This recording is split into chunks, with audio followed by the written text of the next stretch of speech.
नारायणपुर गांव में हरिराम नाम का किसान रहता था। उसका बेटा अर्जुन बचपन से ही खेतों की मिट्टी में खेलते हुए बड़ा हुआ।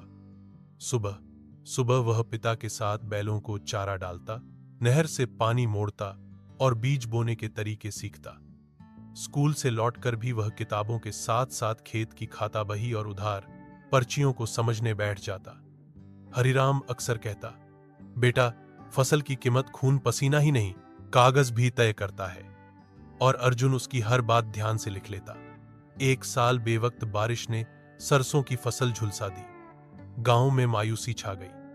तब अर्जुन ने इंटरनेट कैफे से मौसम के आंकड़े निकाले, मोबाइल में मुफ्त ऐप डाउनलोड किया और सिंचाई का समय बदलने की सलाह दी। उसने पुराने पाइपों से टपक सिंचाई का जुगाड़ बनाया, छोटे छेद और बोतलों से वॉल्व लगाकर। इससे पानी कम लगा पर नमी बराबर फैली। कुछ खेतों में उसने सूखी पत्तियां बिछाई, जिससे खरपतवार भी कम उगे। शुरू में पिता हंसते रहे, किताबें खेत नहीं जोतती।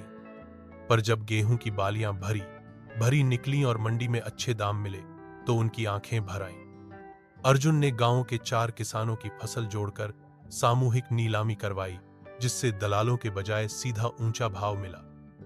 अर्जुन ने यही नहीं रुककर चौपाल पर बच्चों को मुफ्त पढ़ाना शुरू किया, मिट्टी की जांच, बीज का चुनाव और बाजार की समझ। अगले सीजन में आधे गांव ने टपक सिंचाई अपनाई।